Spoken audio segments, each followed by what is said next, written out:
Your mind is the most powerful force in your life. Yet, most people have never learned how to truly master it. Every thought you think, every belief you hold, and every mental pattern you repeat is either moving you toward the life you want or keeping you trapped in cycles of limitation. Today I'm going to show you exactly how to take complete control of your mind in just 30 days. Imagine waking up every morning with absolute clarity about your purpose. Picture having unshakable confidence that doesn't waver when challenges arise. Envision being able to focus so deeply that distractions become powerless against you. Think about having such mastery over your emotions that nothing can knock you off course from your goals. This isn't fantasy. This is what becomes possible when you master your mind. The techniques I'm about to share with you have been used by the most successful people throughout history, backed by cutting-edge neuroscience, and proven to create lasting transformation in just 30 days. But here's what you need to understand right now.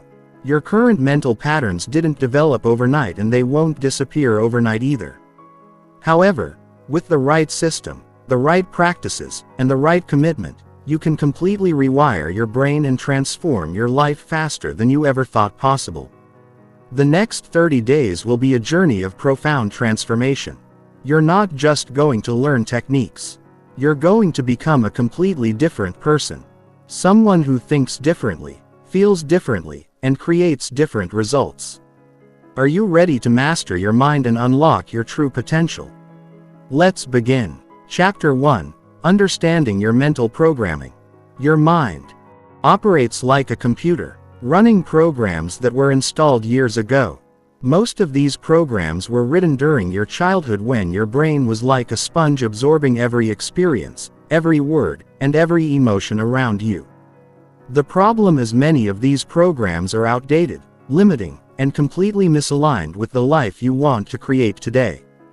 Think about it. The beliefs you have about money, relationships, success, and even your own capabilities were largely formed before you were 7 years old.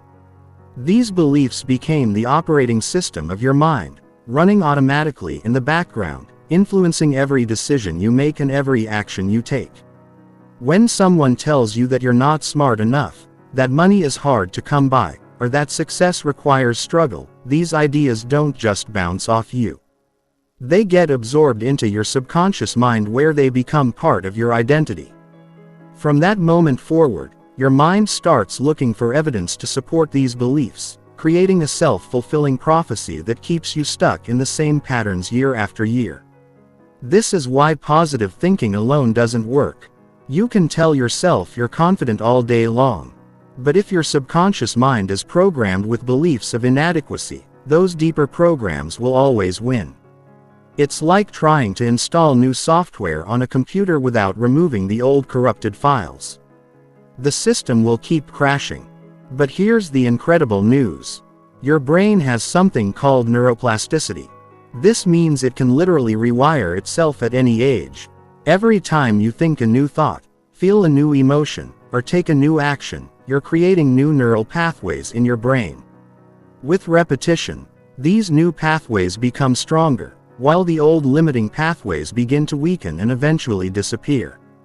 The process of mental mastery is really about becoming aware of your current programming.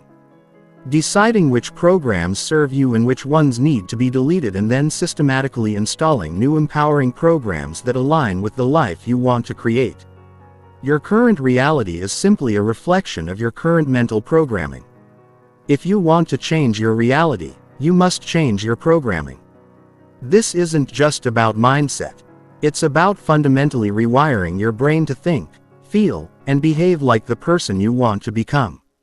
The beautiful thing about this process is that once you understand how your mind works, you can start making changes immediately. You don't have to wait for permission from anyone else. You don't need special credentials or years of therapy. You just need to understand the mechanics of how thoughts become things, how beliefs shape reality, and how you can consciously direct this process. Over the next 30 days, we're going to systematically upgrade your mental programming. We're going to identify the limiting beliefs that have been holding you back. Install new empowering beliefs that support your goals and create daily practices that reinforce these new patterns until they become automatic. By the end of this journey, your mind will no longer be something that happens to you. It will be something you actively control and direct. You'll think like a master, feel like a master, and create results like a master. This is your time to take control. Chapter 2. The Power of Conscious Awareness. The first step to mastering your mind is developing conscious awareness of what's actually happening in your mental space.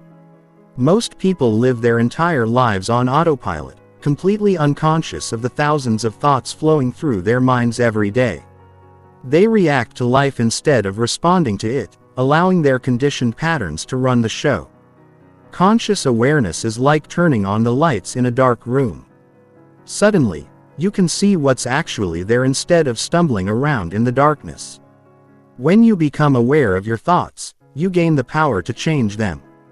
When you become aware of your emotions, you can choose how to respond instead of being controlled by them.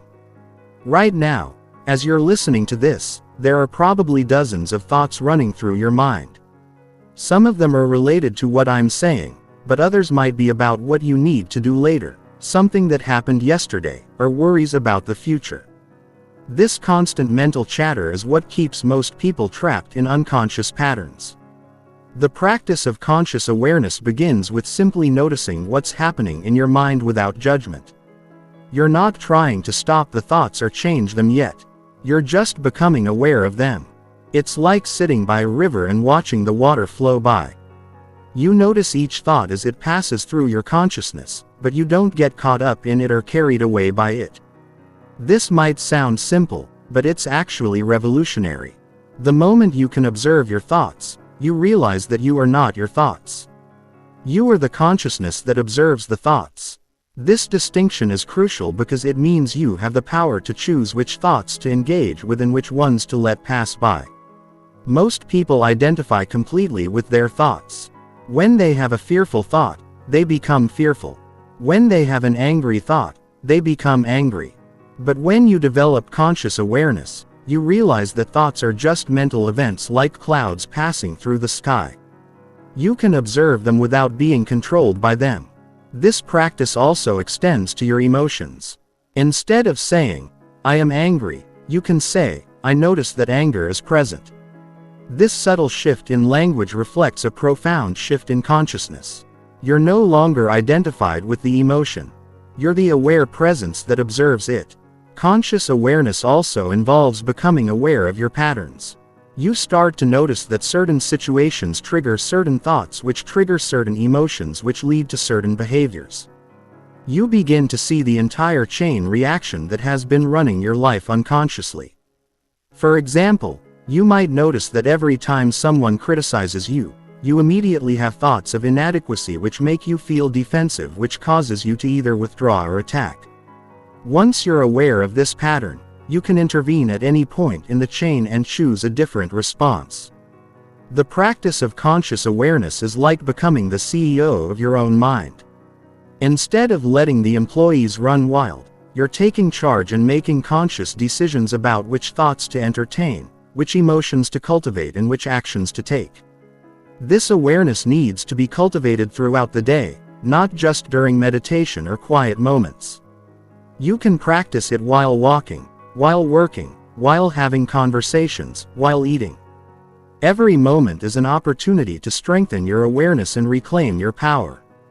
The more you practice conscious awareness, the more space you create between stimulus and response. Instead of automatically reacting to life, you begin to respond from a place of conscious choice. This is where true freedom begins. Over the next few days, your primary focus will be on developing this foundational skill of conscious awareness. Without it, all other techniques for mental mastery will be built on shaky ground. But with it, you'll have the solid foundation needed to transform every aspect of your mental experience. Chapter 3. Breaking Free from Limiting Beliefs. Limiting beliefs are perhaps the most powerful force keeping you from the life you desire. These are the deeply held convictions about yourself, other people, and the world that create invisible boundaries around what you think is possible. They operate like mental prisons, keeping you confined to a small fraction of your true potential. The insidious nature of limiting beliefs is that they feel absolutely true. They're not just thoughts. They're convictions backed by years of evidence that your mind has collected to support them. If you believe you're not good enough, your mind will highlight every failure and downplay every success. If you believe money is hard to come by, you'll notice every financial struggle and miss every opportunity for abundance. These beliefs were often formed during moments of emotional intensity, usually in childhood. Maybe a teacher told you that you weren't smart. A parent said money doesn't grow on trees. Or a peer made you feel like you didn't belong. In that moment of vulnerability, these ideas got encoded into your subconscious mind as absolute truth. The challenge is that limiting beliefs don't announce themselves. They don't say, "Hello, I'm a limiting belief and I'm here to sabotage your success." Instead, they masquerade as reality, as common sense, as just the way things are. This is why so many people remain stuck in the same patterns year after year, never realizing that their biggest obstacle isn't external circumstances, but internal beliefs.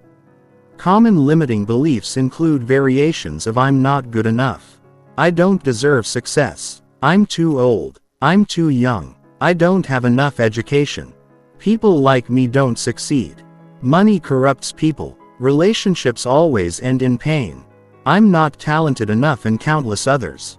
Each of these beliefs acts like a filter, determining what you notice, how you interpret events, and what actions you take. The process of identifying limiting beliefs requires honest self-examination. You need to look at the areas of your life where you feel stuck, frustrated, or unfulfilled and ask yourself what beliefs might be creating these experiences. Often the beliefs that limit us most are the ones we've never questioned because they seem so obviously true. One powerful technique for uncovering limiting beliefs is to pay attention to your automatic thoughts when you consider pursuing a big goal or dream. If you think about starting a business, what thoughts immediately arise? If you imagine finding your perfect partner, what doubts surface? If you consider achieving financial freedom, what fears come up?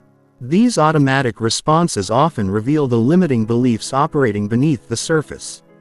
Another way to identify limiting beliefs is to examine your results. If you consistently struggle in a particular area of life despite genuine effort, there's likely a limiting belief creating that pattern. Your external reality is always a reflection of your internal beliefs. So areas of persistent struggle usually indicate areas where limiting beliefs are active. Once you've identified a limiting belief, the next step is to challenge its validity. Just because you've believed something for years doesn't make it true. Just because other people believe it doesn't make it true. Just because you have evidence supporting it doesn't make it universally true. The question isn't whether you can find evidence for your limiting belief. The question is whether believing it serves your highest good. For every limiting belief, you can find counterexamples. For every person who believes success is impossible without a college degree, there are countless successful entrepreneurs who never graduated. For every person who believes they're too old to change careers, there are others who reinvented themselves at 50, 60, or 70. The evidence for limitation and the evidence for possibility both exist. The question is which one you choose to focus on. The process of replacing limiting beliefs involves consciously choosing new empowering beliefs and then gathering evidence to support them. If you've believed you're not good enough, you can choose to believe you're constantly growing and improving. If you've believed money is scarce, you can choose to believe that opportunities for abundance are everywhere. But changing beliefs isn't just an intellectual exercise. Because beliefs are encoded with emotion, they must be changed with emotion as well. You need to feel the truth of your new beliefs, not just think them. This is where visualization, affirmations, and emotional techniques become crucial. The goal isn't to become delusionally positive, but to adopt beliefs that are both realistic and empowering. Instead of believing you'll become a millionaire overnight, you might believe that you're capable of learning the skills necessary to create financial abundance. Instead of believing you'll never face challenges, you might believe that you can handle whatever life brings your way. Breaking free from limiting beliefs is ongoing work. As you grow and evolve, new beliefs may surface that need to be examined and potentially updated. The key is to remain curious and questioning, never accepting a belief simply because it's familiar or comfortable. Your beliefs are not facts. They're choices. And when you consciously choose beliefs that support your growth, happiness, and success, you literally rewire your brain to create different results in your life. Chapter 4. Reprogramming your subconscious mind. Your subconscious mind is like a vast, powerful computer that processes millions of pieces of information every second, controls your automatic bodily functions, stores your memories, and most importantly runs the programs that determine your thoughts, emotions, and behaviors. While your conscious mind can focus on only a few things at once, your subconscious mind is always working, always active, always influencing your experience of life. The subconscious mind doesn't think or reason the way your conscious mind does. It simply follows the programming it has received. Much like a computer follows its code, this programming consists of beliefs, habits, memories, and emotional patterns that have been repeated so many times they've become automatic. The challenge is that much of this programming was installed without your conscious consent. Often during childhood when your mind was most impressionable. Understanding how to reprogram your subconscious mind is crucial for lasting change because this is where real transformation happens. You can use willpower and conscious effort to change your behavior temporarily, but unless you change the underlying programming, you'll eventually revert to your old patterns. This is why so many people struggle with maintaining new habits or breaking old ones. The subconscious mind learns through repetition, emotion, and visualization. It doesn't distinguish between what's real and what's imagined, which is why vivid mental imagery can be so powerful for creating change. When you repeatedly visualize yourself succeeding, feeling confident or achieving your goals, your subconscious mind begins to accept these images as reality and starts working to make them true. One of the most effective ways to reprogram your subconscious mind is through the use of affirmations. But not just any affirmations. The affirmations that work are those that are repeated consistently, charged with emotion and aligned with clear mental imagery. Simply saying, "I am successful," while feeling unsuccessful and visualizing failure will not create change. The affirmation must be supported by the appropriate emotional state and mental imagery. The key to effective affirmations is to craft statements that feel believable and emotionally compelling. Instead of saying, "I am a millionaire," when you're struggling financially, you might say, "I am developing the skills and mindset of a wealthy person." Or, "I am attracting opportunities for financial growth." These statements are more believable and therefore more likely to be accepted by your subconscious mind. Timing is also crucial for subconscious reprogramming. The most effective times to work with your subconscious mind are during the transitional states between waking and sleeping. In the morning, as you're emerging from sleep, and in the evening, as you're drifting off to sleep, your brain waves are in the alpha and theta states, which make your subconscious mind more receptive to new programming. Another powerful technique for subconscious reprogramming is visualization combined with feeling. When you visualize your desired outcomes while simultaneously generating the emotions you would feel if those outcomes were already real, you create a powerful imprint in your subconscious mind. The key is to make the visualization as vivid and detailed as possible, engaging all your senses and emotions. Repetition is absolutely essential for subconscious reprogramming. Your current patterns were created through thousands of repetitions over many years. To create new patterns, you need to repeat your new programming consistently until it becomes stronger than the old programming. This is why successful mental mastery requires daily practice, not occasional effort. Environmental cues can also support subconscious reprogramming, surrounding yourself with visual reminders of your goals. Playing audio programs that reinforce your desired beliefs and creating physical environments that support your new identity all help to reinforce the new programming at a subconscious level. It's important to understand that your subconscious mind is goal-oriented. But it doesn't distinguish between positive and negative goals. If you constantly worry about failure, your subconscious mind will work to create failure. If you constantly visualize success, it will work to create success. This is why it's crucial to be intentional about what you feed your subconscious mind. The process of subconscious reprogramming also involves clearing out old limiting programming.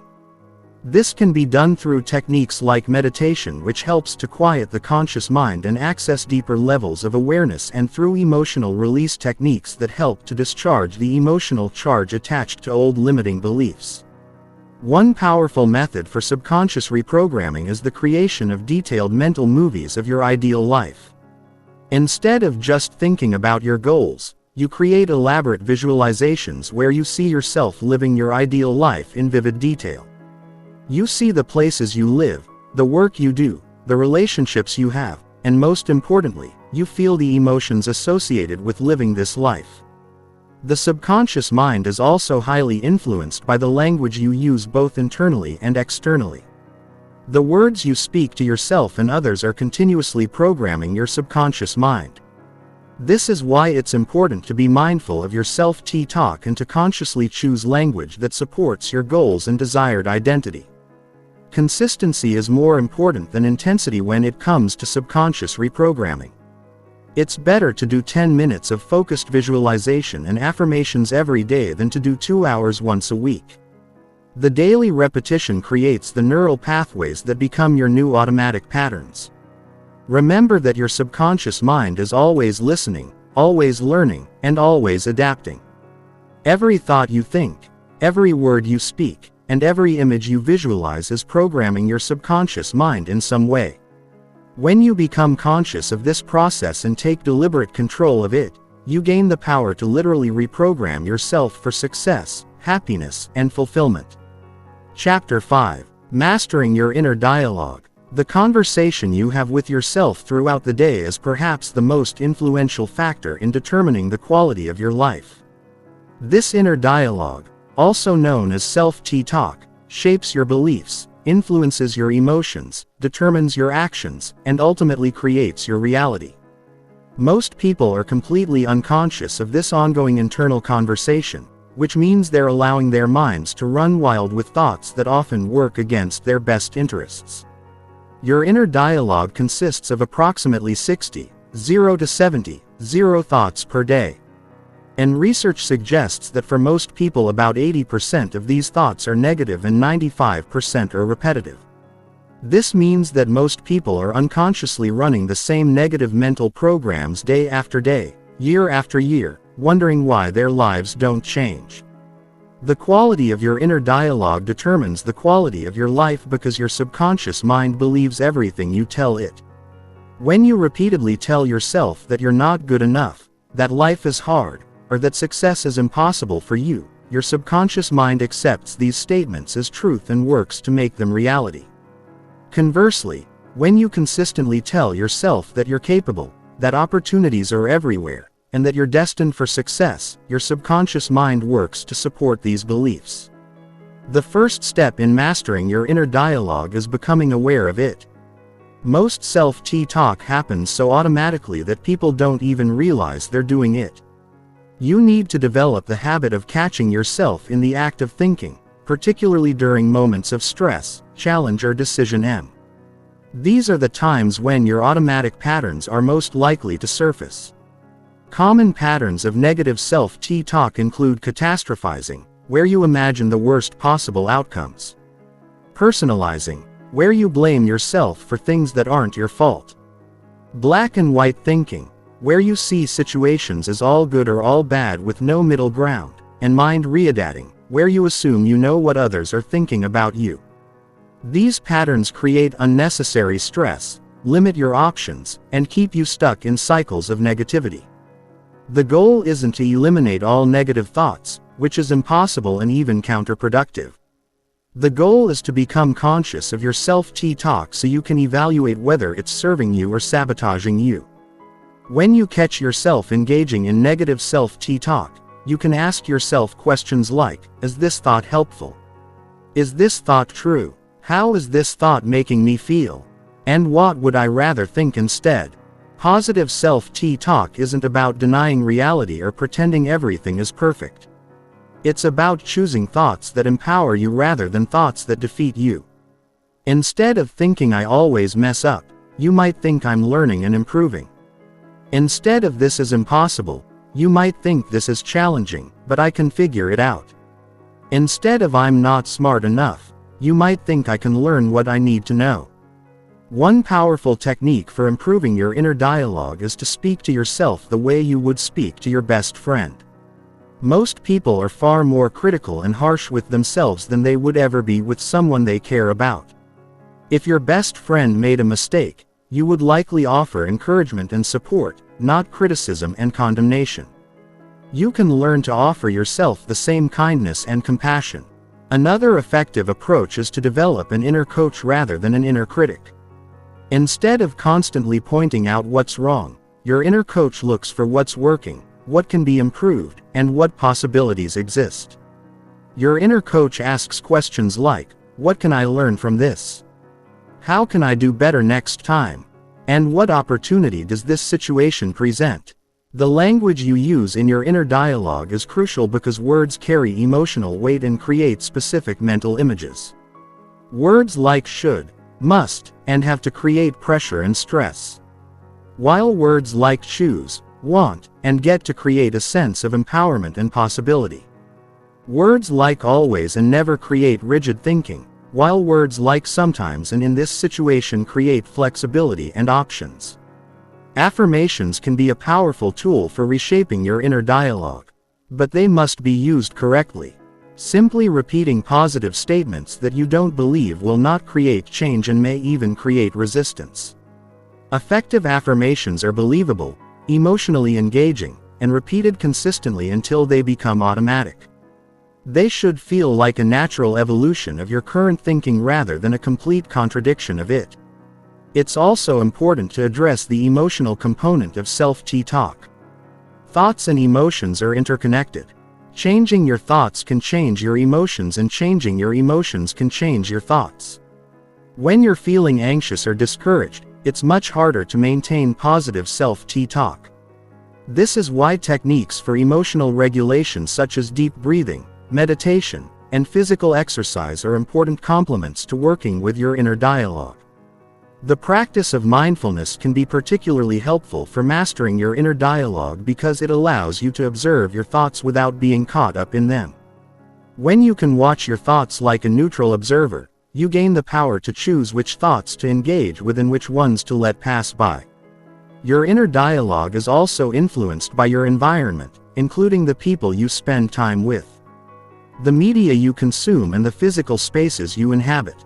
Surrounding yourself with positive influences can make it much easier to maintain a positive inner dialogue, while constant exposure to negativity can make it much more challenging. Remember that changing your inner dialogue is a practice, not a one-time event. You've been thinking in certain patterns for years or even decades. So, it will take time and consistent effort to establish new patterns. The key is to be patient with yourself while remaining committed to the process. The goal is to develop an inner dialogue that supports your growth, encourages your efforts, and focuses on possibilities rather than limitations. When you master your inner dialogue, you master your emotional state. And when you master your emotional state, you master your ability to create the results you want in life. Chapter 6. The Science of Emotional Mastery. Your emotions are not random events that happen to you. They are created by your thoughts, influenced by your beliefs, and shaped by your mental patterns. Understanding this fundamental truth is crucial for mental mastery because emotions are the fuel that drives your actions. When you master your emotions, you master your ability to create the results you want in life. Most people live at the mercy of their emotions, allowing their feelings to dictate their thoughts, decisions, and behaviors. They wake up feeling anxious and spend the day in worry. They encounter a setback and allow frustration to derail their progress. They face criticism and let hurt feelings destroy their confidence. This emotional reactivity keeps them trapped in cycles of limitation and prevents them from accessing their true power. The revolutionary insight is that emotions are not caused by external circumstances. They are caused by your interpretation of those circumstances. Two people can experience the exact same event and have completely different emotional responses based on their thoughts, beliefs, and mental frameworks. This means that by changing how you think about situations, you can literally change how you feel about them. Emotions are created through a predictable process. First, something happens in your environment. Then you interpret that event through the filter of your beliefs and past experiences. This interpretation generates specific thoughts which trigger specific emotions which drive specific behaviors. Most people are unconscious of this process, so they believe their emotions are automatic and uncontrollable. But when you understand the mechanics, you can intervene at any point in the chain. The key to emotional mastery is learning to observe your emotions without being controlled by them. Instead of saying, "I am angry," you can say, "I notice that anger is present." This subtle shift in language reflects a profound shift in consciousness. You are not your emotions. You are the awareness that observes them. This distinction gives you the power to choose how you respond rather than simply reacting automatically. Emotional mastery also involves understanding that all emotions are temporary. No matter how intense an emotion feels in the moment, it will pass if you allow it to. The problem is that most people resist their emotions, which actually makes them stronger and last longer. When you resist an emotion, you create internal conflict which generates stress and prolongs the emotional experience. The practice of emotional acceptance involves allowing emotions to be present without judgment, resistance, or the need to immediately change them. You acknowledge what you're feeling. Breathe into the sensation and allow it to move through you naturally. This doesn't mean you're resigned to feeling bad. It means you're not adding unnecessary suffering by fighting against what's already present. One of the most powerful tools for emotional mastery is the practice of reframing. This involves consciously choosing a different interpretation of events that serves you better. If someone criticizes you, instead of interpreting it as evidence that you're inadequate, you can reframe it as feedback that can help you improve.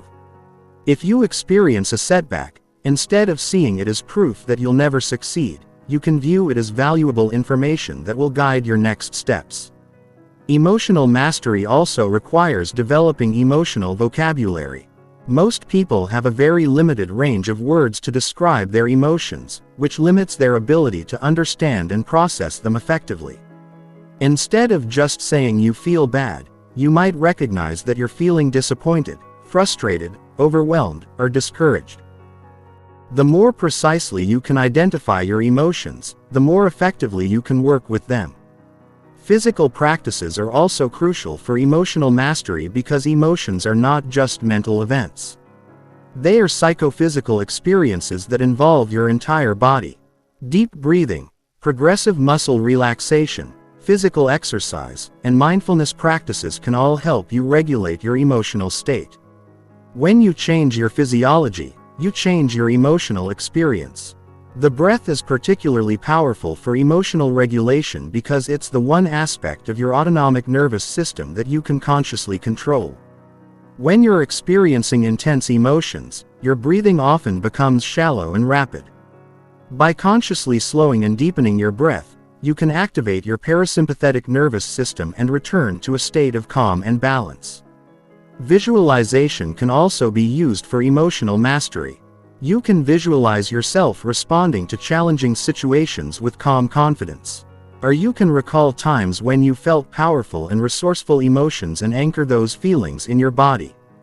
The more vividly you can imagine yourself in empowering emotional states, the more easily you can access those states in real-life situations.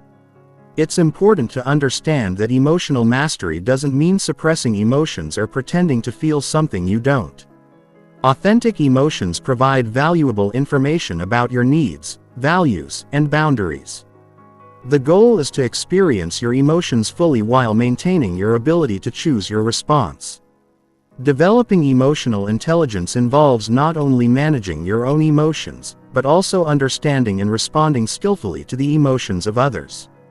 When you're emotionally masterful, you're less likely to be triggered by other people's emotional states, and you're more capable of responding with empathy and wisdom rather than reactivity. The practice of emotional mastery is ongoing and requires patience with yourself. You've likely been operating with certain emotional patterns for years, and it takes time to develop new responses. The key is to celebrate small improvements rather than expecting perfection immediately. One powerful technique for emotional mastery is the creation of emotional anchors.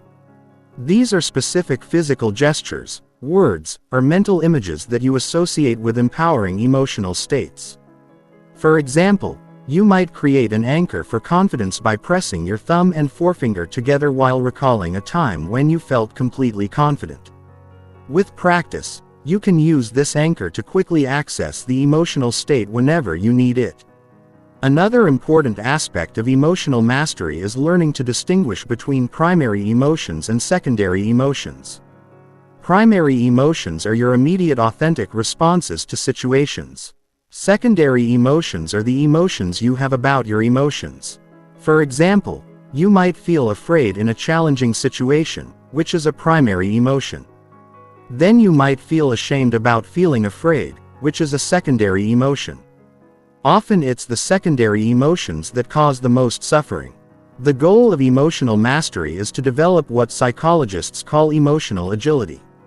The ability to navigate your inner world in ways that serve you and others. This involves being honest about what you're feeling, accepting your emotions without judgment, and choosing responses that align with your values and goals. When you master your emotions, you gain access to incredible power. Emotions like passion, determination, love, and excitement become fuel for achieving your goals. Emotions like fear, anger, and frustration become information that guides you toward better decisions. You stop being at the mercy of your emotional reactions and start using your emotions as allies in creating the life you want. Remember that emotional mastery is not a destination but a practice. Each day provides new opportunities to apply these principles and strengthen your emotional intelligence. The more you practice, the more natural it becomes to respond to life from a place of emotional wisdom rather than emotional reactivity. Chapter 7. Developing laser-sharp focus. In our modern world of constant distractions, notifications, and information overload, the ability to focus deeply has become a superpower. Those who can maintain sustained attention on what matters most will achieve extraordinary results, while those who succumb to distraction will struggle to make meaningful progress in any area of life. Developing laser-sharp focus is not just about productivity. It's about reclaiming your mental sovereignty and directing your consciousness toward your highest priorities. Focus is fundamentally about energy management. Your attention is your most valuable resource, and wherever you direct it determines what grows in your life. When you focus on problems, problems seem to multiply. When you focus on opportunities, opportunities appear everywhere. When you focus on what you're grateful for, you find more reasons to be grateful. This is not just positive thinking. It's a recognition that your focused attention literally shapes your reality. The challenge is that your brain was not designed for the modern world. Your attention system evolved in an environment where the biggest threat was a predator that might appear suddenly. So your brain developed a bias toward novelty and distraction. This served our ancestors well. But in today's world, this same mechanism makes you vulnerable to every notification, every pop-up, and every shiny object that crosses your path. True focus requires understanding the difference between concentration and attention. Concentration is forcing your mind to stay on something through willpower and effort. Attention is allowing your mind to naturally rest on something that genuinely interests you. Concentration is exhausting and unsustainable. Attention is energizing and can be maintained for hours. The key to laser-sharp focus is learning to cultivate genuine interest and engagement with your chosen activities. The foundation of focus is clarity of purpose. When you're absolutely clear about what you want to achieve and why it matters to you, focus becomes much easier. Your brain naturally allocates more attention to things that are important to your goals and values. This is why people can spend hours engaged in activities they're passionate about without feeling tired while struggling to maintain attention for even a few minutes on things that don't matter to them. Environmental design is crucial for developing focus. Your physical environment either supports deep focus or constantly undermines it. Creating a space that minimizes distractions and maximizes your ability to concentrate is essential. This might mean putting your phone in another room, using website blockers during focused work sessions, or creating a dedicated space that your brain associates with deep work. The practice of single tasking is fundamental to developing laser-sharp focus. Multitasking is actually a myth. What you're really doing is rapidly switching between tasks, which fragments your attention and reduces the quality of your work. When you commit to doing one thing at a time with your full attention, you enter a state of flow where time seems to disappear and your performance dramatically improves. Meditation is perhaps the most powerful tool for developing focus because it trains your brain to sustain attention while letting go of distractions. Even just 10 minutes of daily meditation can significantly improve your ability to concentrate throughout the day. The practice involves repeatedly returning your attention to a chosen object, such as your breath, whenever you notice your mind has wandered. This is like going to the gym for your attention muscle. Understanding your natural rhythm is also important for optimizing focus. Most people have specific times of day when their mental energy is highest and their ability to concentrate is greatest.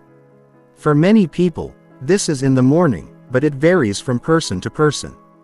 By scheduling your most important, focused, demanding tasks during your peak mental energy periods, you can accomplish much more with less effort.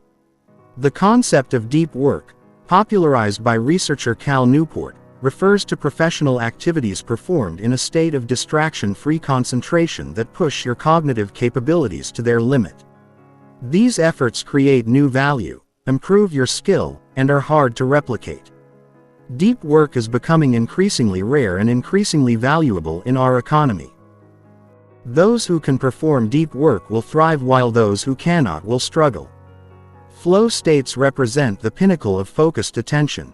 In flow, you become completely absorbed in an activity, losing self-consciousness and experiencing a sense of effortless control. Time seems to slow down or speed up, and you perform at your highest level. Flow states occur when there's a perfect match between the challenge of the task and your skill level, when you have clear goals and immediate feedback, and when distractions are minimized. Technology can be either your greatest ally or your greatest enemy in developing focus. Used mindfully, technology can help you eliminate distractions, track your progress, and access information that supports your goals. Used unconsciously, technology fragments your attention, creates addiction-like patterns, and keeps you in a constant state of partial attention. The key is to use technology intentionally rather than letting it use you. Attention restoration is as important as attention training. Your brain needs regular breaks to maintain peak focus throughout the day. However, not all breaks are created equal. Checking social media or watching videos doesn't restore your attention. It further fragments it. True attention restoration comes from activities like walking in nature, meditation, or simply allowing your mind to wander without stimulation.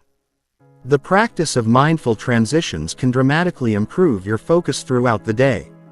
Instead of rushing from one activity to another, take a moment between tasks to center yourself. Set an intention for what you're about to do and clear your mind of lingering thoughts from the previous activity.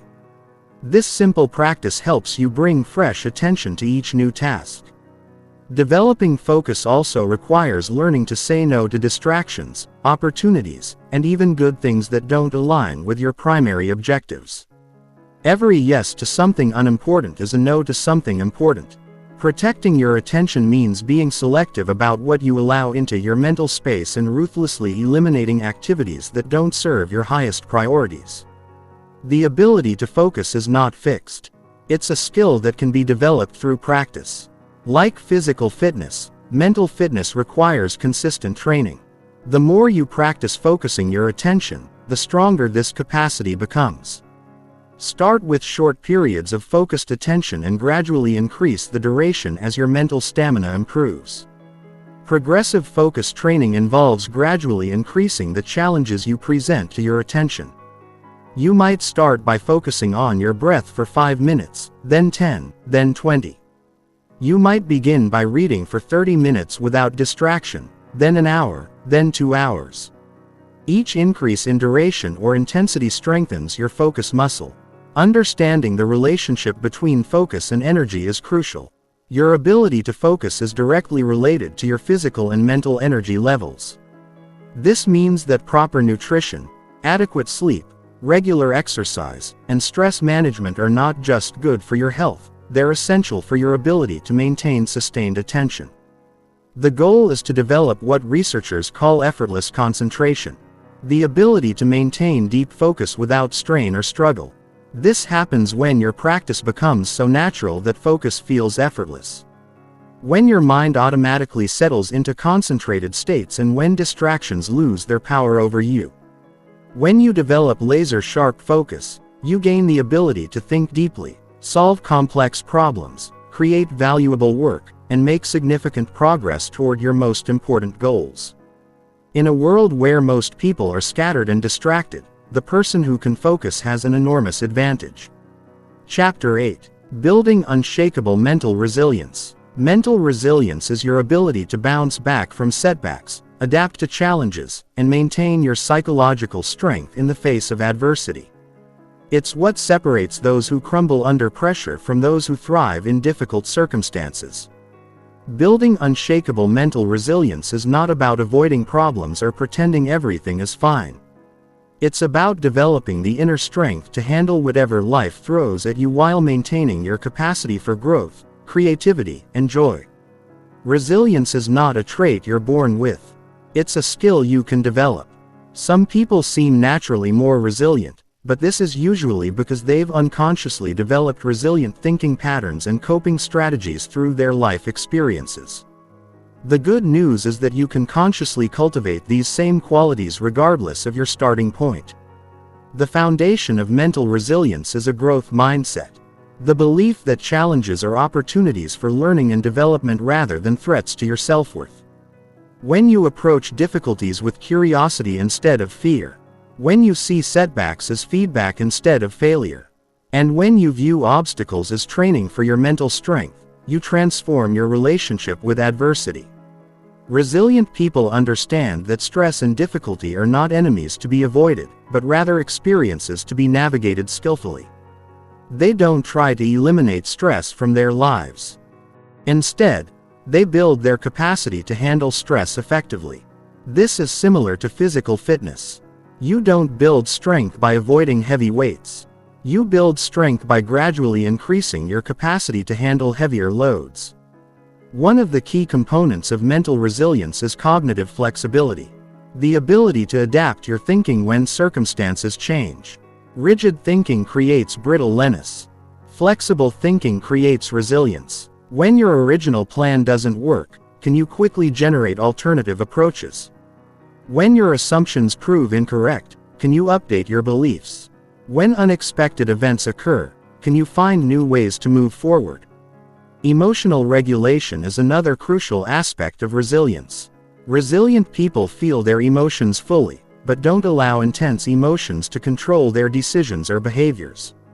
They've learned to ride the waves of emotional intensity without being swept away by them. This involves developing a larger perspective that allows you to see temporary setbacks within the context of your larger journey. The practice of realistic optimism is central to building resilience. This is not blind positivity or denial of problems, but rather the ability to maintain hope and agency even in difficult circumstances.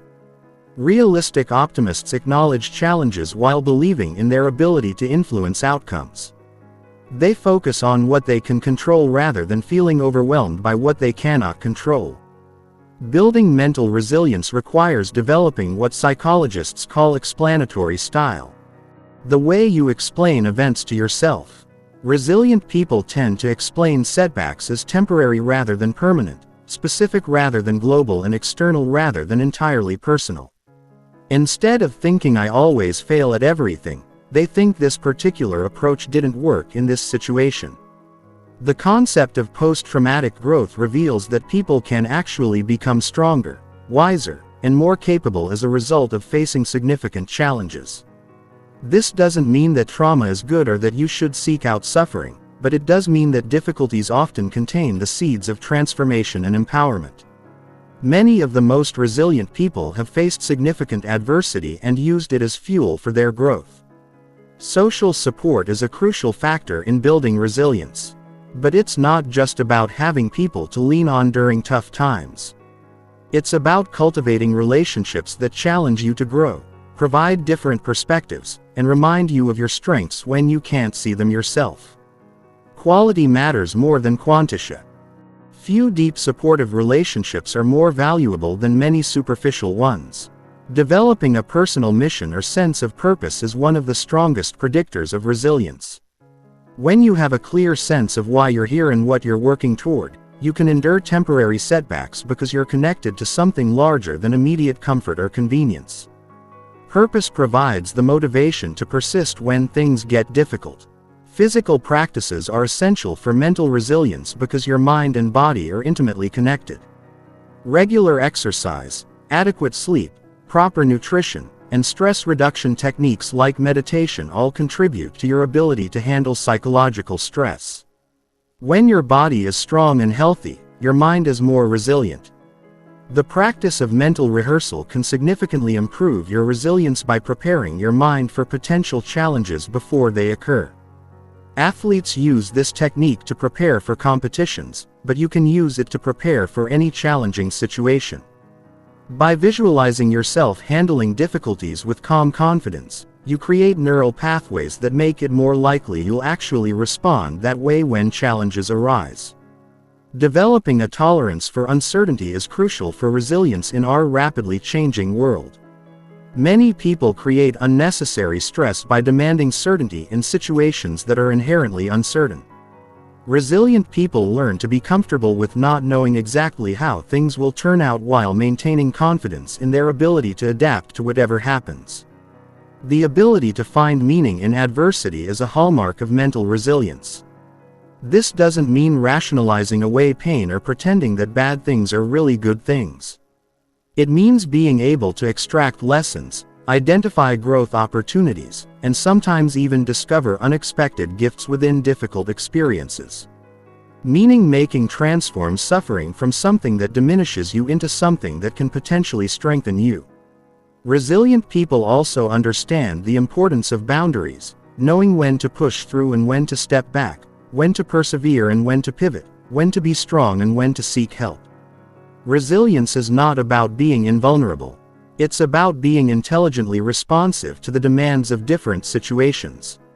The practice of self-compassion is essential for resilience because it prevents you from adding unnecessary suffering to already difficult situations. When you treat yourself with kindness during tough times, you maintain your emotional resources and avoid the downward spiral that comes from self-criticism and shame. Building resilience also involves developing what researchers call psychological capital, a combination of hope, efficacy, resilience, and optimism. Hope involves having goals and the motivation and pathways to achieve them. Efficacy is confidence in your ability to succeed. Optimism is the expectation that good things will happen.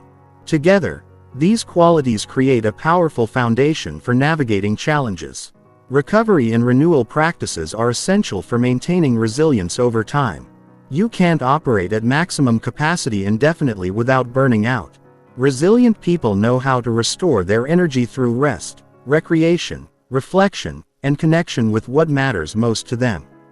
The goal is not to become immune to difficulty or pain. That would actually be a form of disconnection from life. The goal is to develop the skills, perspectives, and inner resources that allow you to move through challenges while maintaining your essential wholeness and capacity for growth. Mental resilience is like a muscle that grows stronger with use. Each challenge you navigate successfully builds your confidence for handling future difficulties. Each setback you recover from proves your ability to bounce back. Each problem you solve adds to your repertoire of coping strategies. Chapter 9. The Power of Visualization and Mental Rehearsal. Visualization and mental rehearsal are among the most powerful tools available for programming your mind for success. These practices work because your brain cannot distinguish between a vividly imagined experience and a real one. When you visualize something in detail with full sensory engagement and emotional involvement, you create neural pathways that are virtually identical to those created by actually experiencing the event. This phenomenon has been demonstrated countless times in sports psychology. Athletes who combine physical practice with mental rehearsal consistently outperform those who rely on physical practice alone. Olympic athletes, professional performers, and world-class competitors in every field use visualization not as a supplement to their training, but as an essential component of their preparation. The power of visualization extends far beyond athletic performance. You can use these techniques to prepare for important presentations, rehearse difficult conversations, practice new skills, overcome fears, build confidence, and literally program your mind for success in any area of life. The key is understanding how to visualize effectively, which goes far beyond simply thinking about what you want. Effective visualization is not passive daydreaming. It's active mental training. You're not just watching a movie in your mind. You're stepping into the scene and experiencing it as if it were happening right now. This means engaging all your senses, seeing the visual details, hearing the sounds, feeling the physical sensations, and even including smells and tastes when relevant. The emotional component of visualization is crucial because emotions are what make experiences memorable and impactful. When you visualize yourself succeeding at something, you must feel the emotions you would experience in that moment of success. The joy, pride, excitement, satisfaction, or relief. These emotions create the neural pathways that will help you recognize and create similar situations in real life. One of the most important principles of effective visualization is specificity. Vague visualizations create vague results. If you want to improve your presentation skills, don't just imagine yourself giving a good presentation. Instead, visualize the specific room, the specific audience, the specific content you're presenting, your specific gestures and voice tone, the specific questions you might receive, and the specific way you'll handle them. The practice of mental rehearsal involves visualizing yourself going through an entire sequence of actions or events from beginning to end. This is particularly powerful for preparing for specific situations. If you have an important job interview coming up, you can mentally rehearse arriving at the building, checking in, waiting in the lobby, meeting the interviewer, answering questions, asking your own questions, and leaving with confidence. Future pacing is a visualization technique where you imagine yourself having already achieved your goal and looking back at the steps that got you there. This is particularly powerful for long-term goal achievement because it helps you identify the pathway to success and builds confidence that the goal is achievable. You imagine yourself 1 year from now having achieved your objective and you reflect on the key decisions and actions that made it possible. Visualization can also be used for emotional regulation and stress management. You can create mental sanctuaries, peaceful safe places that you can visit in your imagination whenever you need to calm down, recharge or gain perspective. With practice, you can access these states of calm and centeredness almost instantly by returning to your mental sanctuary. The technique of progressive visualization involves gradually increasing the complexity and challenge of what you visualize. You might start by visualizing yourself handling a simple situation successfully, then progress to more challenging scenarios. This builds your confidence incrementally and prepares you for increasingly difficult real-world situations. Mental rehearsal is particularly powerful for overcoming fears and phobias by repeatedly visualizing yourself calmly and confidently handling situations that currently cause anxiety. You can literally reprogram your automatic response patterns. This is the basis of many successful therapeutic techniques for treating anxiety disorders. The practice of visualization should be done in a relaxed state because this makes your mind more receptive to the programming. This is why many athletes and performers do their mental training in quiet environments, often with their eyes closed after doing some form of relaxation or meditation. The more relaxed and focused you are, the more vivid and impactful your visualizations will be. Timing is important for visualization practices. The most effective times are often in the morning when your mind is fresh and receptive, and in the evening as you're preparing for sleep. The transitional states between waking and sleeping are particularly powerful because your brain waves are in the alpha and theta ranges, which are associated with heightened suggestibility and creativity. The practice of anchoring can make your visualizations even more powerful.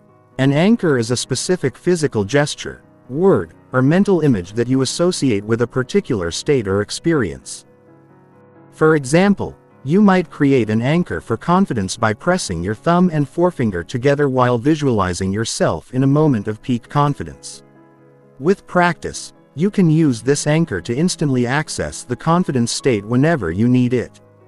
Visualization can be used not only for preparing for specific events, but also for general personal development. You can visualize yourself as the person you want to become: more confident, more skilled, more resilient, more creative. The key is to visualize not just the end result, but also the daily behaviors and attitudes of this ideal version of yourself. The practice of mental time travel involves visualizing yourself at different points in your future, having achieved various levels of success. You might visualize yourself 6 months from now, 1 year from now, 5 years from now, having accomplished specific goals and developed specific qualities. This helps you maintain long-term motivation and makes your goals feel more real and achievable. Group visualization, where multiple people visualize the same outcome together, can be particularly powerful for shared goals. Teams, families, and organizations can use collective visualization to align their intentions and create shared mental models of success. This synchronizes everyone's subconscious programming toward the same objectives. It's important to understand that visualization is not a substitute for action. It's a complement to action. The most effective approach combines vivid mental rehearsal with consistent physical practice. Visualization prepares your mind for success. But you still need to take the actions that will create that success in the real world. The quality of your visualizations will improve with practice. Initially, you might struggle to create clear mental images or to maintain focus for more than a few seconds. This is normal. Like any skill, visualization becomes easier and more effective the more you practice it.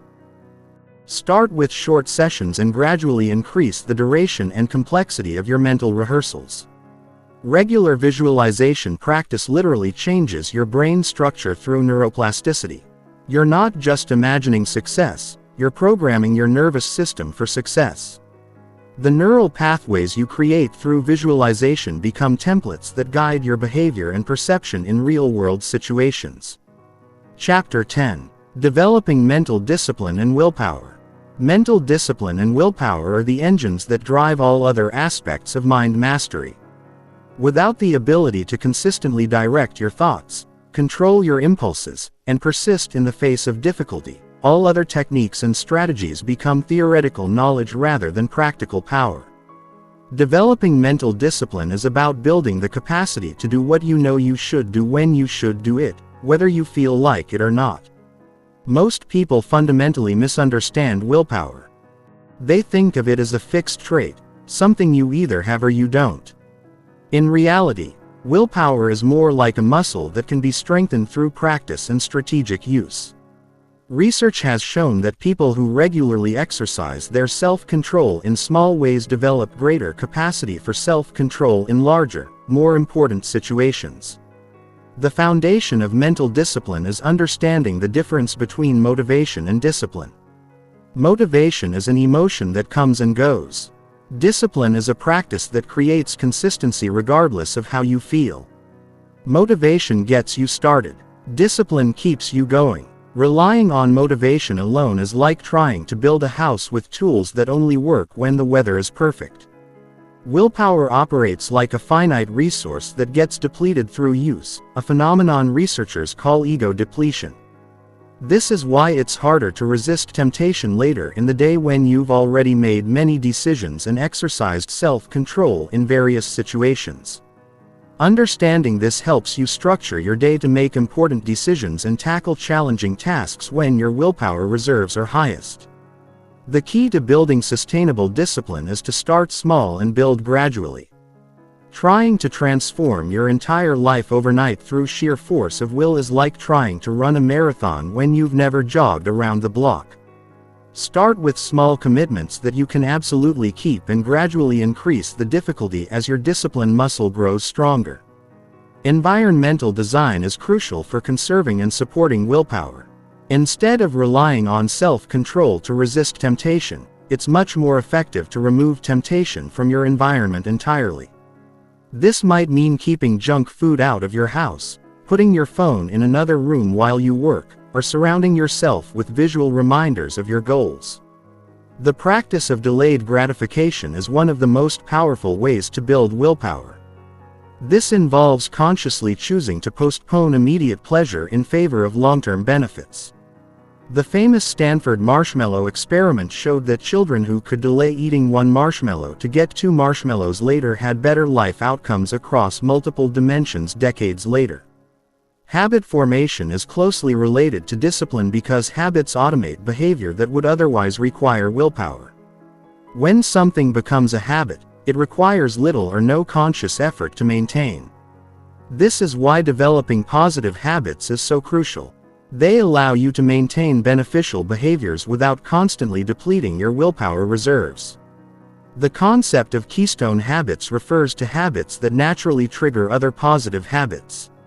For example, regular exercise often leads to better eating, better sleep, and better productivity.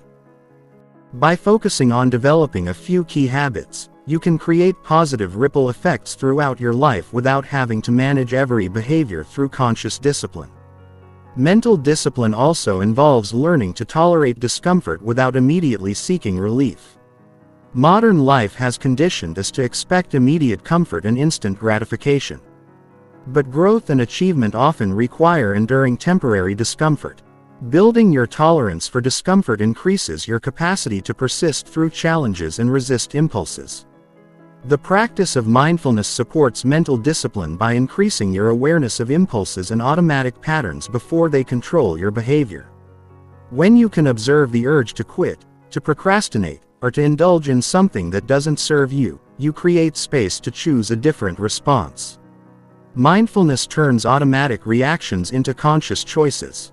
Goal setting and tracking provides structure and motivation for disciplined behavior when you have clear specific goals and a system for measuring progress. It becomes easier to maintain discipline because you can see how your efforts are contributing to meaningful outcomes. The key is setting goals that are challenging enough to be motivating but realistic enough to be achievable.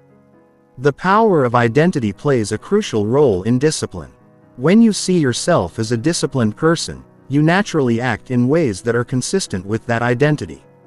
Instead of saying, "I'm trying to exercise more," you say, "I'm someone who works out regularly."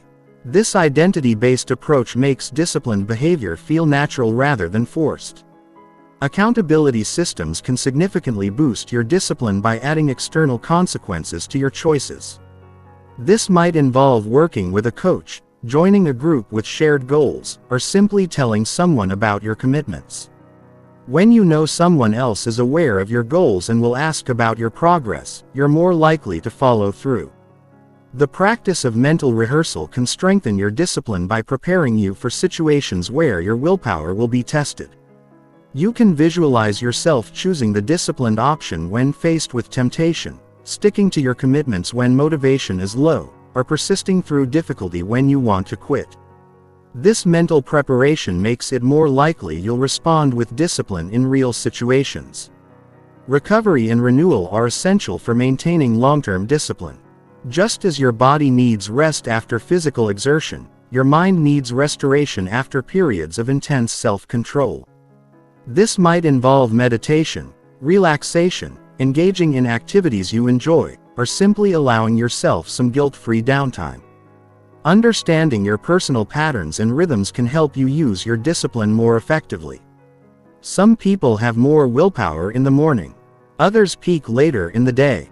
Some people work better with strict schedules. Others prefer flexible structures. Learning your patterns allows you to align your most challenging tasks with your times of peak mental energy. The compound effect of discipline means that small consistent actions accumulate into significant results over time. This is why discipline is so powerful.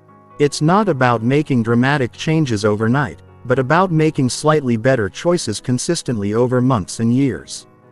These small improvements compound into extraordinary results. Discipline is also about learning to do things when they need to be done rather than when you feel like doing them. This means exercising when you're tired, working when you're not motivated, and staying committed when progress is slow. It's about honoring your commitments to yourself. With the same seriousness, you would honor commitments to others. The ultimate goal of developing mental discipline is to reach a point where disciplined behavior becomes automatic and effortless. When discipline becomes part of your identity and your habits, you no longer have to constantly battle yourself to do what you know is right. This frees up your mental energy for creativity, problem solving, and enjoying life while still maintaining the behaviors that support your goals. Mental discipline is not about perfection. It's about consistency. There will be times when you fall short of your standards, and that's normal and human. The key is to get back on track quickly without self-judgment or extended periods of giving up. Discipline is measured not by never failing, but by how quickly you return to your committed behaviors after a setback. Chapter 11. Creating Mental Models for Success. Mental models are the frameworks your mind uses to understand and navigate the world. They are the lenses through which you interpret reality, make decisions, and predict outcomes. Most people operate with mental models that were unconsciously absorbed from their environment, often limiting their potential and creating unnecessary obstacles. Mastering your mind requires consciously designing mental models that support your success and align with the reality you want to create. Think of mental models as the software that runs your mental computer. Just as outdated software can slow down a computer and create glitches, outdated mental models can create inefficiencies in your thinking and limit your ability to see opportunities and solutions. The difference is that you can consciously upgrade your mental models to serve your goals and aspirations. Successful people in every field have developed mental models that help them think more clearly, make better decisions, and take more effective action. Warren Buffett uses mental models about value investing that help him identify profitable opportunities. Elite athletes use mental models about performance that help them execute under pressure. Great leaders use mental models about human behavior that help them inspire and motivate others. One of the most powerful mental models is the growth mindset versus the fixed mindset. A fixed mindset assumes that your abilities, intelligence, and talents are static traits that cannot be significantly developed. A growth mindset assumes that these qualities can be cultivated through effort, learning, and persistence. This single shift in mental model can transform how you approach challenges, setbacks, and opportunities for development. Another crucial mental model is the abundance versus scarcity framework. A scarcity mindset operates from the assumption that there is not enough opportunities, not enough success, not enough resources to go around. This creates competition, fear, and limitation. An abundance mindset operates from the assumption that there is more than enough for everyone, which creates collaboration, generosity, and expansion. The mental model of personal responsibility versus victim consciousness is equally transformative. Victim consciousness focuses on what others have done to you, what circumstances have prevented your success, and what forces are working against you. Personal responsibility focuses on what you can control, what actions you can take, and how you can respond to circumstances in empowering ways. Process versus outcome thinking represents another fundamental mental model shift. Outcome thinking focuses primarily on results, which can create anxiety because outcomes are often partially outside your control. Process thinking focuses on the actions and behaviors that lead to results, which creates empowerment because processes are within your control. When you focus on perfecting your processes, outstanding outcomes become inevitable. The mental model of possibility versus probability can dramatically expand your vision for what's achievable. Probability thinking asks, what's likely to happen based on current conditions? Possibility thinking asks, what could happen if conditions changed or if I took different actions? Both perspectives have their place, but most people are overly constrained by probability thinking. Systems thinking versus linear thinking is a mental model that can help you understand complex situations and create lasting change. Linear thinking follows cause and effect chains in straight lines. Systems thinking recognizes that everything is interconnected and that small changes in one area can create ripple effects throughout the entire system. This is particularly important for personal development because lasting change often requires adjusting multiple interconnected elements. The mental model of learning versus knowing can keep you growing throughout your life. A knowing mindset assumes that you already understand what you need to understand and seeks to confirm existing beliefs. A learning mindset assumes that there is always more to discover and remains open to new information and perspectives. In our rapidly changing world, the learning mindset is essential for continued relevance and success. Creating empowering mental models begins with examining your current ones. Look at areas of your life where you feel stuck, frustrated, or limited. And ask yourself what beliefs and assumptions might be creating these experiences. Often you'll discover that you're operating with mental models that served you in the past but are no longer appropriate for your current goals and circumstances. The process of installing new mental models involves both intellectual understanding and emotional integration. You need to understand the new framework logically, but you also need to feel its truth and relevance to your life. This is why stories, metaphors, and personal experiences are so powerful for shifting mental models. They engage both your rational and emotional systems. Visualization can be particularly effective for integrating new mental models. You can imagine yourself operating from your new framework, making decisions based on your updated beliefs and experiencing the results that flow from this new way of thinking. The more vividly you can imagine yourself thinking and acting from your new mental model, the more quickly it will become automatic. Language plays a crucial role in reinforcing mental models because the words you use shape your thoughts and perceptions. When you change your language, you begin to change your mental models. Instead of saying, I have to, you might say, I choose to. Instead of I can't, you might say, I'm learning how to. These linguistic shifts reflect and reinforce new ways of thinking. It's important to understand that mental models are tools, not truths. They are useful frameworks for understanding and navigating reality, but they are not reality itself. This means you should hold your mental models lightly, remaining open to updating them when you discover more effective frameworks or when circumstances change. The most powerful mental models are those that increase your agency, your sense of control, and influence over your circumstances. Models that help you see more options, recognize more opportunities, and take more effective action are generally more useful than models that emphasize limitation, restriction, or powerlessness. Some mental models are more context-dependent than others. A mental model that serves you well in your career might not be appropriate for your relationships and vice versa. Part of mental mastery is learning to consciously choose the most appropriate mental model for each situation rather than operating with a one-size-fits-all approach. The compound effect applies to mental models just as it does to other aspects of personal development. Small shifts in your mental frameworks can create enormous changes in your results over time. This is because mental models influence every thought, decision, and action. So improving them creates positive effects that multiply throughout your life. Mental models also influence what you notice and what you ignore. If you have a mental model that opportunity is scarce, you'll tend to overlook possibilities that are right in front of you. If you have a mental model that opportunities are abundant, you'll start noticing them everywhere. This is why upgrading your mental models can literally change the world you experience. The goal is not to find the one perfect mental model, but to develop a toolkit of useful frameworks that you can apply appropriately to different situations.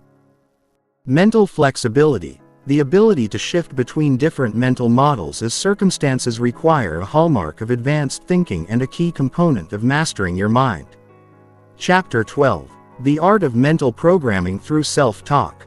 Your self-talk is the ongoing conversation you have with yourself throughout the day. And it is one of the most powerful forces shaping your reality.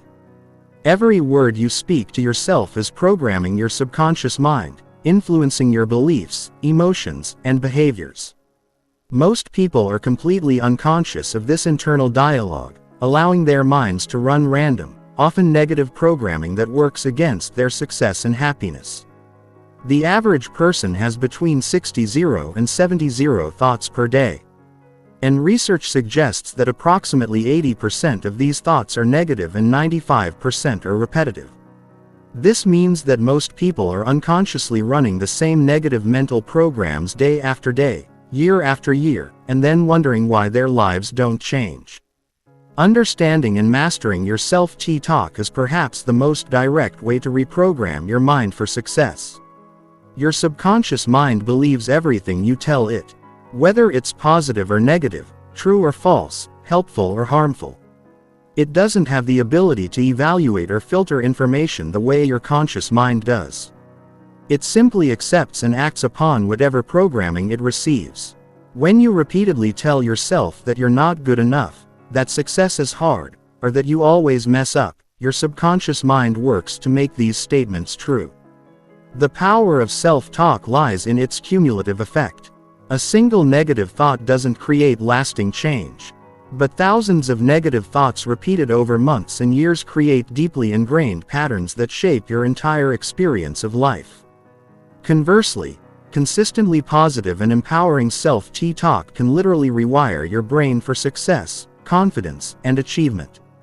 Effective self-talk programming requires understanding the difference between affirmations and declarations. Affirmations are positive statements about what you want to become true, while declarations are statements about what you choose to be true right now. Both have their place, but declarations tend to be more powerful because they reflect immediate ownership and commitment rather than hopeful thinking. The language patterns you use in your self-talk are crucial because different words create different neurological responses.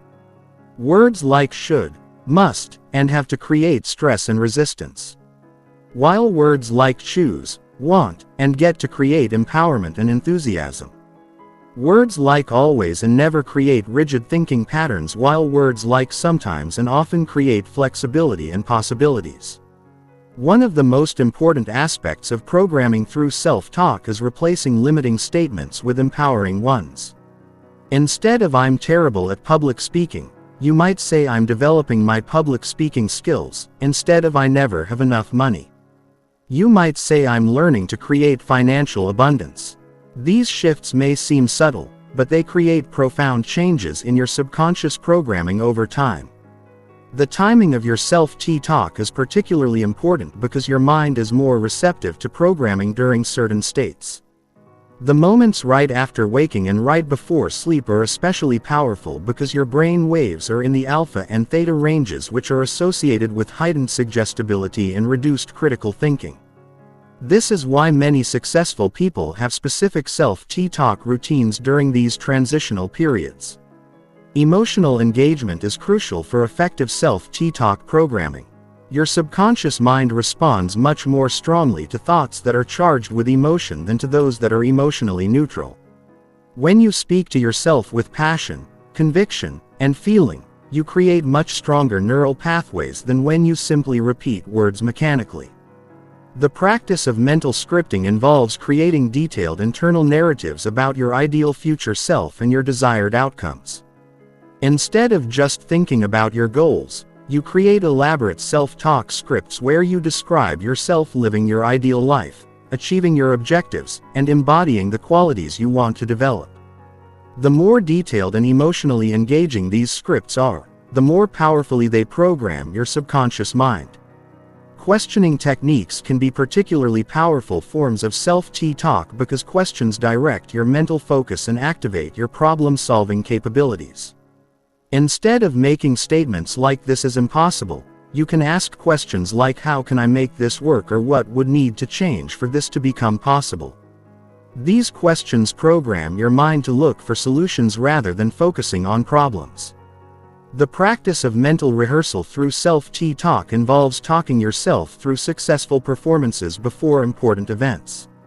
Athletes do this by internally describing perfect execution of their skills.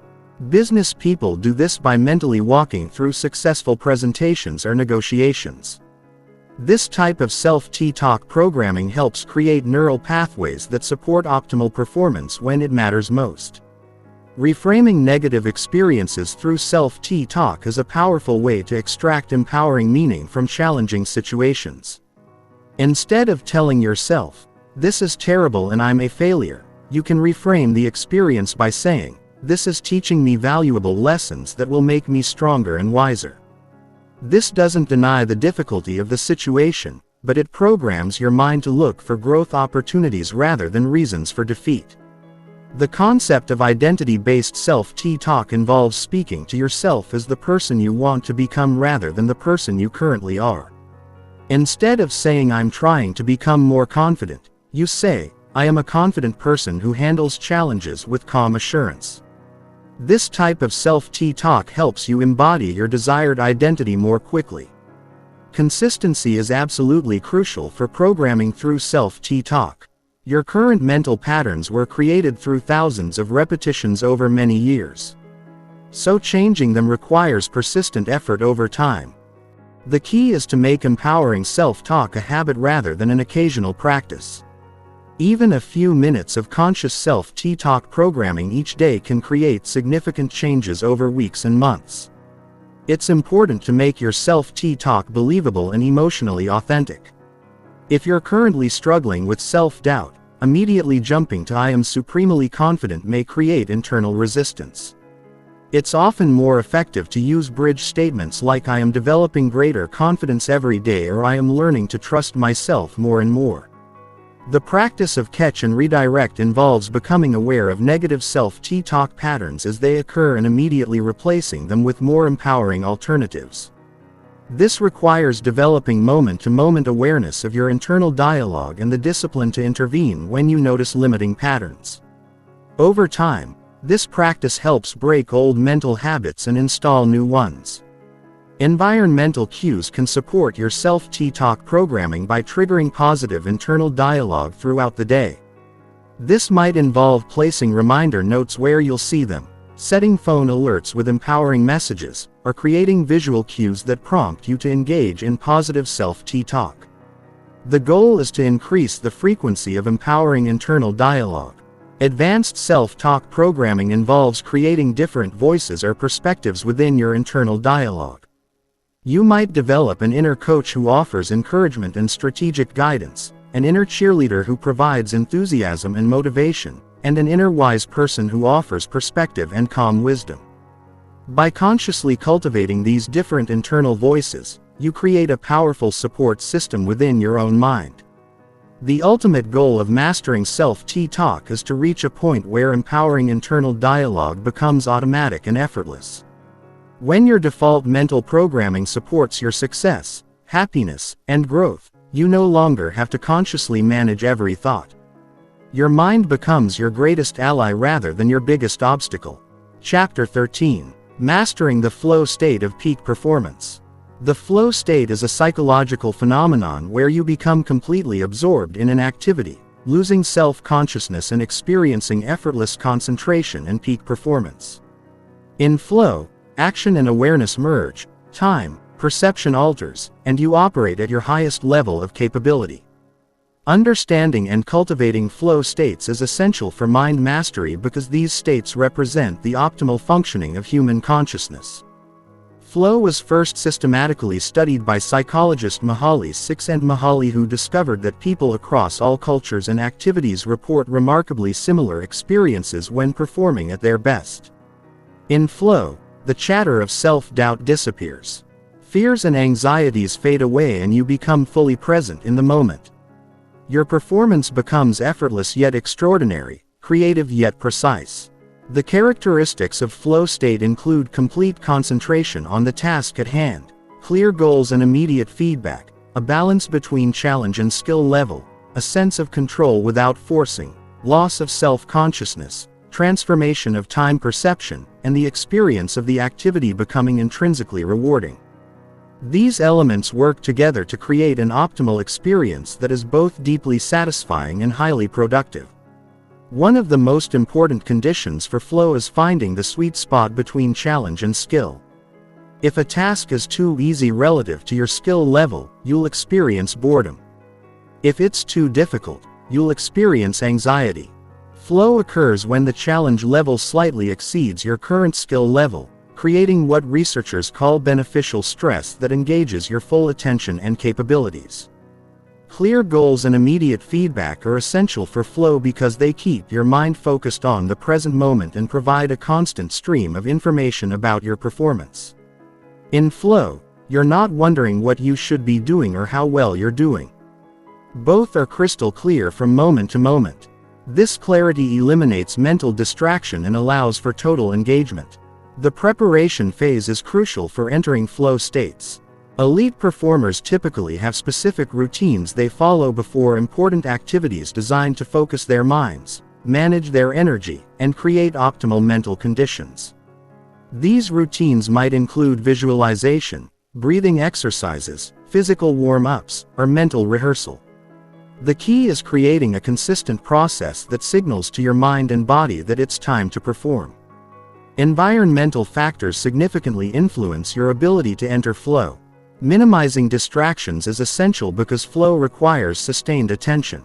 This might mean turning off notifications, finding a quiet space, or creating physical conditions that support deep engagement.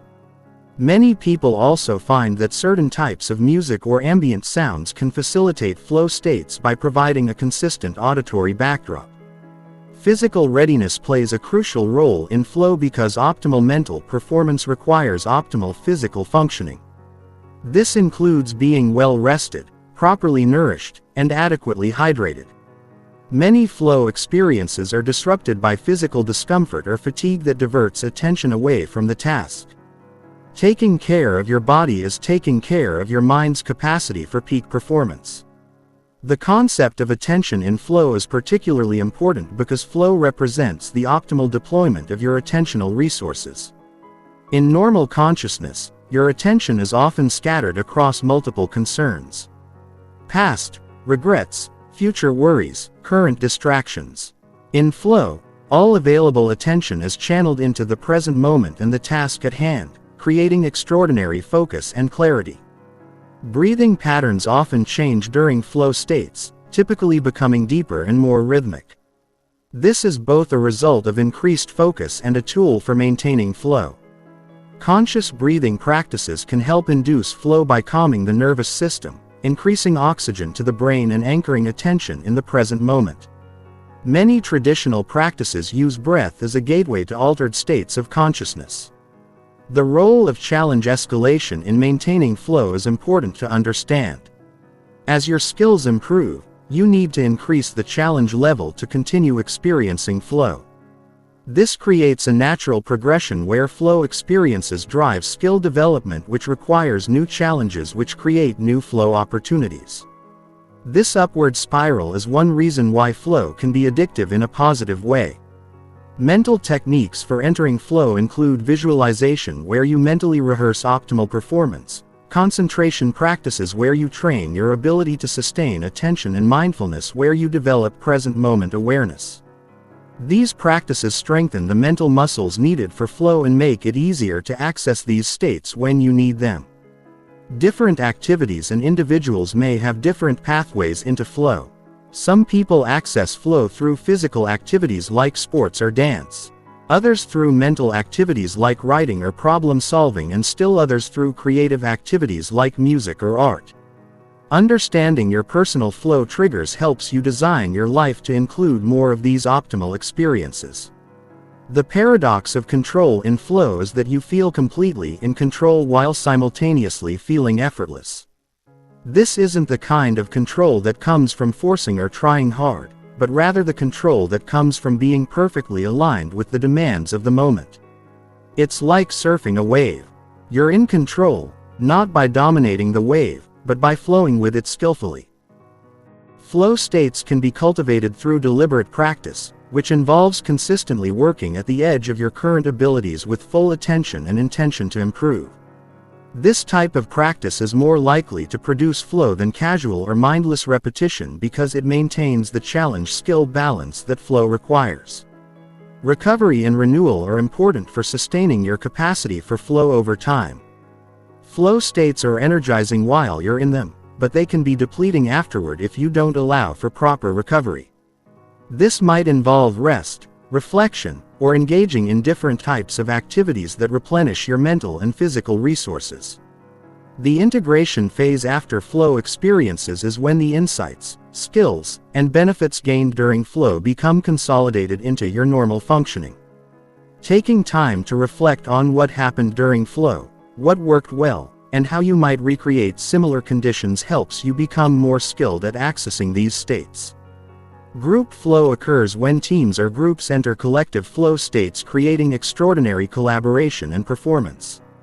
This requires additional elements like shared goals, equal participation, close listening, and a balance between individual contributions and group cohesion. Understanding group flow can help you create these conditions in teams and relationships. The long-term benefits of regular flow experiences extend far beyond improved performance in specific activities. People who experience flow regularly report higher life satisfaction, increased creativity, enhanced resilience, and stronger intrinsic motivation. Flow experiences also contribute to what psychologists call psychological capital, the inner resources that help you thrive in all areas of life. Obstacles to flow include self-consciousness, perfectionism, fear of failure, trying too hard, insufficient challenge, and mental distractions. Learning to recognize and address these obstacles is part of developing flow skills. Often the barrier to flow is not lack of ability, but rather mental interference that prevents you from accessing abilities you already possess. The ultimate goal of understanding flow is not just to perform better in specific activities, but to live more fully and authentically. When you operate in flow more frequently, you experience life with greater intensity, satisfaction, and meaning. You become more aligned with your true capabilities and more connected to the present moment, which is where all real life happens. Chapter 14. Breaking Through Mental Barriers and Limitations. Mental barriers are invisible walls that exist only in your mind but feel absolutely real in your experience. They are the beliefs, fears, and assumptions that convince you that certain things are impossible, that you're not capable enough, or that you don't deserve success. These barriers are often more limiting than any external obstacle because they prevent you from even attempting what might be possible. Breaking through mental barriers is essential for mind mastery because it's often these internal limitations, not external circumstances, that keep you from achieving your true potential.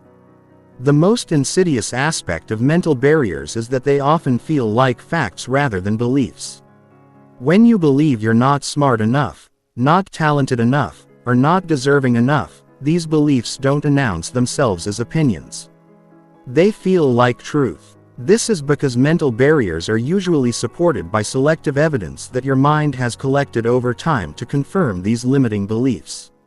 Most mental barriers are formed during childhood when your brain was most impressionable and you had limited ability to critically evaluate information.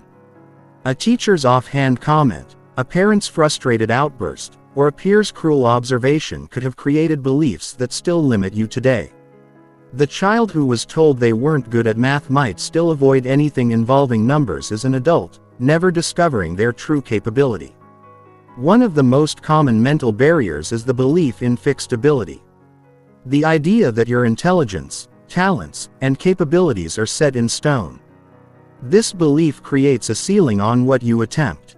Because if you believe you can't improve, there's no point in trying. The antidote is understanding neuroplasticity, the brain's ability to create new connections and develop new capabilities throughout life. What feels like a permanent limitation is often just a current skill level. Fear-based barriers are particularly powerful because they engage your survival mechanisms, making the barrier feel like a matter of life and death. Fear of failure prevents you from taking risks that could lead to breakthrough success. Fear of success can be equally limiting as it may carry concerns about increased responsibility, expectations, or changes in relationships. Fear of judgment keeps you playing small to avoid criticism or rejection. The imposter syndrome is a mental barrier where you believe you're not qualified or deserving of your achievements and that you'll eventually be found out as a fraud. This barrier prevents you from fully owning your success, taking credit for your accomplishments, or pursuing opportunities that match your true capabilities. Imposter syndrome affects high achievers particularly strongly because their success contradicts their internal beliefs about themselves. Perfectionism creates barriers by setting impossible standards that guarantee failure and disappointment. When you believe that anything less than perfection is unacceptable, you often avoid starting projects, completing tasks, or sharing your work. Perfectionism masquerades as high standards but actually prevents excellence by creating paralysis and preventing the iterative learning that leads to true mastery. Social conditioning creates barriers by installing beliefs about what's possible or appropriate for people like you. These might include gender-based limitations, socioeconomic barriers, age-related assumptions, or cultural restrictions. While some of these barriers may have basis in external reality, they often persist long after circumstances have changed or limit you far more than actual external constraints would. The scarcity mindset creates barriers by convincing you that there's not enough success, opportunity, or abundance to go around. This leads to competitive thinking where someone else's success means less for you. Small thinking where you don't dare want too much, and limited thinking where you focus on what you lack rather than what's possible. Scarcity barriers often manifest as beliefs like "people like me don't become wealthy" or "there are no good opportunities left." Breaking through mental barriers begins with identifying them, which can be challenging because they often operate below conscious awareness. One effective method is to examine areas where you feel stuck, frustrated, or consistently unsuccessful despite genuine effort. These patterns often indicate the presence of mental barriers that are sabotaging your progress. The process of barrier identification involves honest self-examination and a willingness to challenge beliefs you may have held for years. Ask yourself questions like, what do I believe is impossible for me? What do I think I'm not good enough to achieve? What assumptions am I making about my limitations? What would I attempt if I knew I couldn't fail? These questions help bring unconscious barriers into conscious awareness. Once you've identified a mental barrier, the next step is to examine its validity. Just because you've believed something for years doesn't make it true. Just because you have evidence supporting the barrier doesn't mean it's an absolute limitation. Look for counter-examples, people who have succeeded despite similar perceived limitations. Question the source of the belief and whether it's still relevant to your current circumstances. Reframing is a powerful technique for breaking through barriers by changing how you interpret your limitations. Instead of "I'm not good at speaking," you might reframe to "I'm developing my speaking skills." Instead of "I always fail," you might say "I'm learning what doesn't work so I can find what does." These reframes don't deny reality, but open up possibilities for growth and change. Gradual exposure is often necessary for breaking through fear-based barriers because attempting to overcome them all at once can trigger overwhelming anxiety. Start with small steps that stretch your comfort zone without creating panic. If you're afraid of public speaking, you might start by speaking up in small meetings before working up to larger presentations. The use of role models can be particularly effective for breaking through barriers because they provide proof that what you want to achieve is possible. Find people who have overcome similar limitations or achieved similar goals and study their journeys. This helps weaken the belief that your barriers are insurmountable and provides strategies for your own breakthrough. Visualization techniques can help break through barriers by allowing your mind to experience success before it happens in reality. When you vividly imagine yourself overcoming limitations and achieving your goals, you create neural pathways that support these new possibilities. The key is to visualize not just the end result but also the process of breaking through the barriers. Taking action despite the presence of barriers is crucial because action often dissolves limitations that seemed real in imagination. Many barriers exist primarily in anticipation when you actually attempt what you thought was impossible. You often discover that the barrier was largely illusory. This is why courage acting despite fear is so powerful for breaking through limitations. Support systems can provide external perspective and encouragement when your internal barriers feel overwhelming. Friends, mentors, coaches, or support groups can help you see possibilities you can't see yourself and provide accountability for breakthrough actions. Sometimes hearing someone else's confidence in your abilities can help you question your own limitations. The process of breaking through barriers often requires multiple attempts and approaches.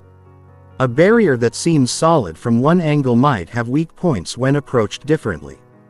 If direct confrontation doesn't work, try gradual exposure. If logical analysis isn't effective, try emotional or intuitive approaches. Persistence and creativity in your approach often lead to unexpected breakthroughs. It's important to understand that breaking through one barrier often reveals others that were hidden behind it. This is normal and part of the growth process. Each barrier you overcome builds your confidence and skill for tackling the next one. What matters is not avoiding all barriers, but developing the capability to move through them consistently. The goal is not to eliminate all mental barriers permanently, but to develop the awareness and skills to recognize when you're being limited by beliefs rather than reality, and to have tools for moving through these limitations when they arise. Mental barriers are a normal part of the human experience, but they don't have to control your life or limit your potential. Chapter 15. Integrating Mind Mastery into Daily Life. The ultimate test of mind mastery is not what you can achieve during meditation, visualization sessions, or quiet reflection, but how consistently you can apply these principles in the midst of daily life's challenges, distractions, and demands. Integration is where theory becomes practical power, where knowledge becomes wisdom, and where temporary insights become permanent transformation. This final chapter focuses on weaving all the elements of mind mastery into a sustainable daily practice that creates lasting change. Integration begins with understanding that mind mastery is not a destination but a practice. You don't reach a point where you've mastered your mind completely and never need to apply these principles again. Instead, mind mastery is an ongoing process of conscious choice, continuous refinement, and daily application. The goal is to reach a level where these practices become so natural that they operate automatically even under stress. The foundation of integration is creating what researchers call implementation intentions, specific plans for when, where, and how you'll apply mind mastery principles in real-world situations. Instead of having vague intentions to think more positively, you create specific plans like when I notice negative self-talk, I will immediately reframe it with an empowering statement, or when I feel overwhelmed, I will take 5 deep breaths and visualize myself handling the situation calmly. Morning routines provide one of the most powerful opportunities for integration because they set the mental tone for your entire day. A well-designed morning routine might include visualization of your ideal day, affirmations that reinforce your desired identity, meditation to center your mind, and intention setting to focus your attention on what matters most. The key is consistency, doing these practices every day until they become automatic. Micro practices throughout the day help maintain your mental state and reinforce your mind mastery skills. These might include taking conscious breaths before important conversations, using waiting periods for gratitude practice, or doing brief visualizations before challenging tasks. The goal is to turn everyday moments into opportunities for mental training rather than letting them pass unconsciously. Evening reflection creates a powerful feedback loop that accelerates your development. Take time each evening to review your day through the lens of mind mastery. Where did you apply these principles successfully? Where did you fall into old patterns? What did you learn about yourself? How can you improve tomorrow? This reflection helps consolidate the day's lessons and programs your subconscious mind for continued growth. Stress and challenge become testing grounds for your mind mastery skills rather than obstacles that derail your progress. When difficult situations arise, they provide opportunities to practice emotional regulation, reframing, positive self-talk, and maintaining focus under pressure. The more you can maintain your mental mastery during challenging times, the stronger these skills become. Relationship interactions offer rich opportunities for applying mind mastery principles. You can practice emotional regulation during conflicts. Use empathetic listening to understand others' perspectives. Apply reframing to see situations from multiple viewpoints. And use conscious communication to express yourself clearly and kindly. Your relationships often improve dramatically as a side effect of your own mental development. Work situations provide daily opportunities to apply focus techniques, stress management skills, positive self-talk, and goal visualization. Whether you're dealing with difficult colleagues, challenging projects, or high-pressure deadlines, these situations become laboratories for testing and strengthening your mental skills. The more successfully you apply mind mastery at work, the more confidence you build in these abilities. Decision-making becomes more skillful when informed by mind mastery principles instead of making decisions based purely on emotion or external pressure. You can access your inner wisdom, consider multiple perspectives, visualize potential outcomes, and choose actions that align with your values and long-term goals. This leads to better decisions and greater satisfaction with their outcomes. Physical health and mental mastery are intimately connected. So integration includes paying attention to how your mental practices affect your body and how your physical state affects your mental capabilities. Regular exercise, adequate sleep, proper nutrition, and stress reduction all support your ability to maintain mental clarity and emotional balance throughout the day. Technology can either support or undermine your mind mastery integration depending on how you use it. Conscious use might include apps that remind you to practice gratitude, guided meditations during breaks, or inspirational content that reinforces positive thinking. Unconscious use includes mindless scrolling, constant notifications, and consuming negative content that undermines your mental state. Creating environmental cues helps make mind mastery practices more automatic.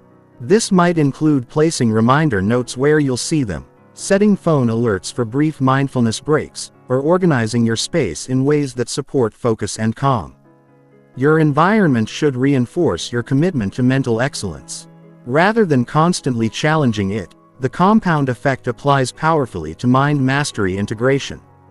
Small consistent applications of these principles create cumulative results that far exceed what you might expect from individual practices.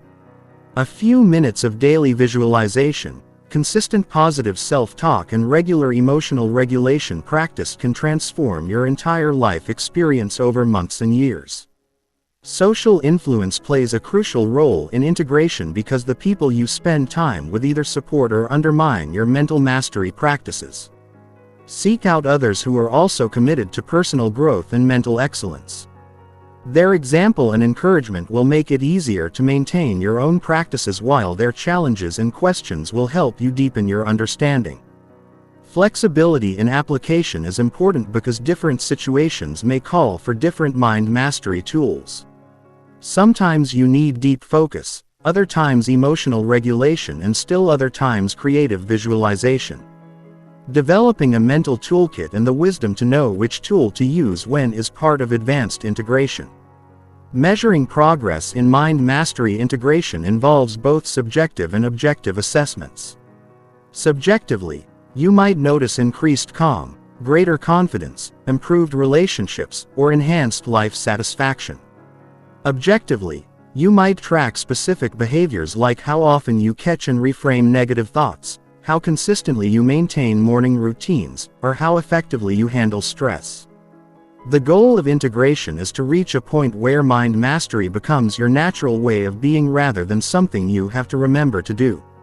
When positive thinking, emotional regulation, clear focus, and conscious choice become your default responses to life, you've successfully integrated these practices into your identity.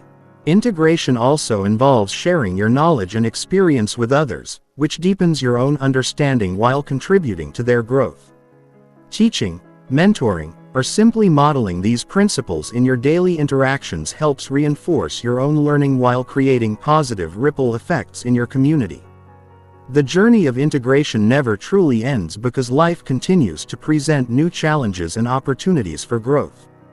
Each new level of success, each life transition, and each unexpected event provides fresh opportunities to apply and deepen your mind mastery skills. The practices that served you at one stage of life may need to evolve as you grow and change. Remember that integration is not about perfection, but about progress. There will be days when you forget to apply these principles, when old patterns resurface, or when you respond unconsciously rather than consciously.